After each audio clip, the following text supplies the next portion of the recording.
Well, it seems like people are upset with Meek Mill for his lyrics on a new track featuring Lil Baby.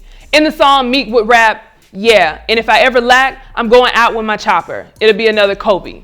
Many found the lyric to be poor in taste, and some even thought the reference to the tragic accident was way too soon. Addressing a touchy topic too soon is something that most comedians are familiar with. How soon is too soon to joke about a tragic event? Today on the show, we have our comedy hype analysts, Rita, Bryant, and Pierre, to talk about if it was too soon for Meek to reference Kobe in a song. Now, I know this isn't a new conversation in the comedian world, where we always have this conversation of, when it's too soon to speak on something tragic. So I'll start with you, Pierre. After hearing these lyrics, or this line from Meek Mill, what were your reactions? From just that, not from comedy? Right, just from his. I think that line needed to be put out on Thursdays on the curb. In a trash day, straight trash. Okay, that was trash. But again, he's a rapper, he's an artist, and I'll give him a leeway to say what he wants. He has a right to say what you want, but you also have to understand there's repercussions sometimes. So I don't have a problem with him saying it. I'm not that emotional about it. I'm an artist, so I don't like to be centered myself. But if you are going to go out there, you might as well, you're going to take the risk of people not, being too happy. And Kobe was someone that people loved. Mm-hmm. I get it. I saw what he tried to do with the chopper, the gun, the chopper. He was in a chopper, yeah. But to me, it didn't bother me like that. It just wasn't a dope line, But nowadays, some of these rappers ain't saying dope lines anyway, so it was part of the lexicon of rap anyway today. But as far as I'm concerned, it didn't bother me. I just thought it was poor taste. But again, he's an artist, and he has the right to say what he wants to say. Right, Rita, what were your initial reactions after hearing the line? Well, I thought it was hella bad timing because they just celebrated the anniversary of the death, but also just revealed that the helicopter pilot was disoriented when it happened. So these are fresh wounds, and they're probably going to be fresh for a minute. So to say that you want to go out like Kobe, that is insensitive, is disrespectful, because I'm pretty sure Kobe didn't want to go out like Kobe. He didn't want his daughter and the other 7 passengers on there. So I think it's insensitive to Vanessa's family. But like Pierre said, this is not new. There was a line when Lil Wayne was comparing beating up the vagina to Emmett Till, and he got backlash for that. So I think it was bad timing. I'm anti-censorship as well, but the lyrics didn't elevate the song. It was just a weak ass line. And I'm like, if you're gonna say Kobe's name, right, make it mean something. Right. Like, does this enhance the song? Does it elevate the song? Does it take it to another level? Are you honoring Kobe? I just thought it was a bad line. Yeah. Now I want to read Meek Mill's response, because he has responded to the backlash on Twitter. He says, "They're paying to influence y'all now. It's almost like mind control. Wake up." He continues to say, "Somebody promo a narrative and y'all follow it. Y'all internet antics cannot stop me. Like Zombieland or something. LOL." To me, I didn't understand his response, because it just seemed like he's not really addressing it. But Pierre, what are your thoughts about Meek? Oh, I thought he rapped that line. I thought it was a rapping. I thought he was shit. I thought some of his lyrics. No, I actually like Meek Mills. But he's talking about they influencing. Nah, Meek, people are just saying what they feel, man. Like, you speak your way through your lyrics. You said what you want. But, I think you better watch out for Tekashi 6ix9ine, nigga. I saw that now. Look at that ass now. That's what we were talking about right there. It is back to back, yeah. Okay. But he's talking about being influenced. You're a rapper. You influence people. We all influence people in the public eye. So don't get mad at people who are going against you for that line. You say stuff to get fans. Some people might not like the way you rap, but you have your fan base. It's just, like I said, it was just a situation where, bro, you're talking about Kobe, man. Right. A lot of people love Kobe. You got to know where you're treading at, and you understand you're gonna get some backlash. You're a big boy. You do big boy stuff, so just take it like a big boy. And I think a lot of people are just thinking like it just seems like a fake deep, like y'all following the antics and all this. A lot of people are thinking like it's just a fake deep response for you to respond. It's like, what for? But what are your reactions to?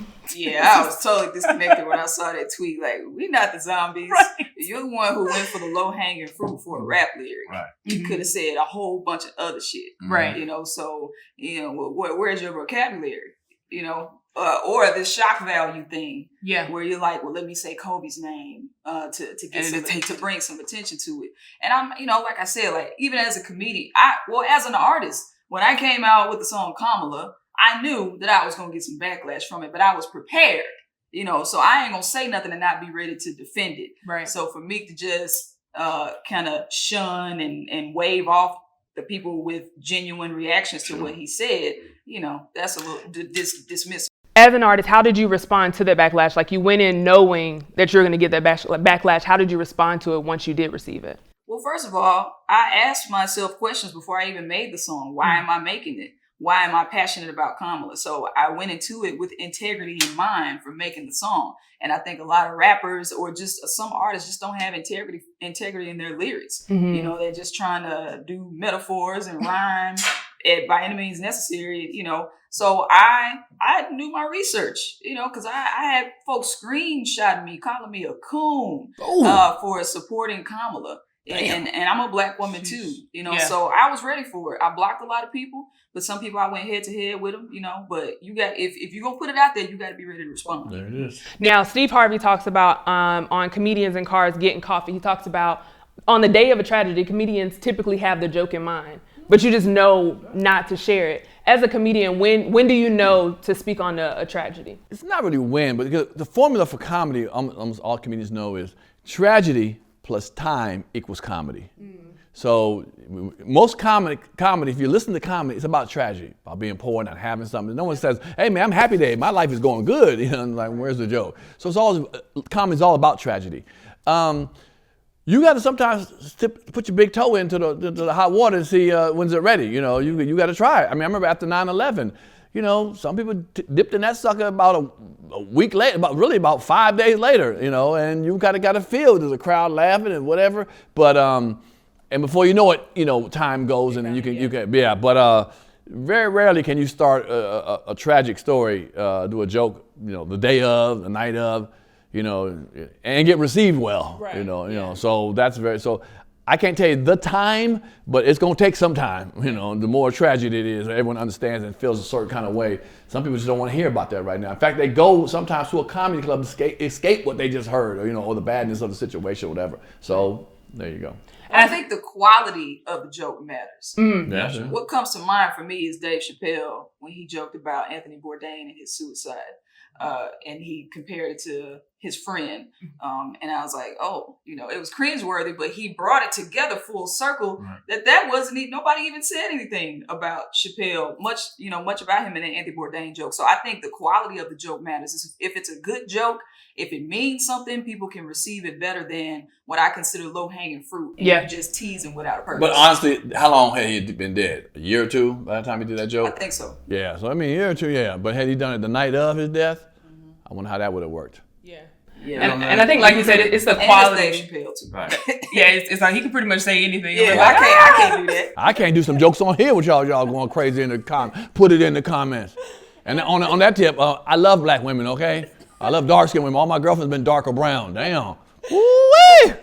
Jesus. I told you they was gonna get you in the comments, but I do think, like you said, Rita, this is just there was no quality in the lyric. It just kind of seemed like, what was its purpose? What purpose is it serving? It is fresh wounds because we're still finding out things about Kobe's death. So it just seems like it was bad timing, a horrible line, and all around like, cool, you're an artist, but for me, it just didn't do anything. Yeah. It just didn't do anything. They cancel again. They right. cancel Meek every week for something. They do. So hopefully everything with 6ix9ine works out. But you heard from us. Now we want to hear from you in the comments below. What are your thoughts about Meek Mill's lyrics?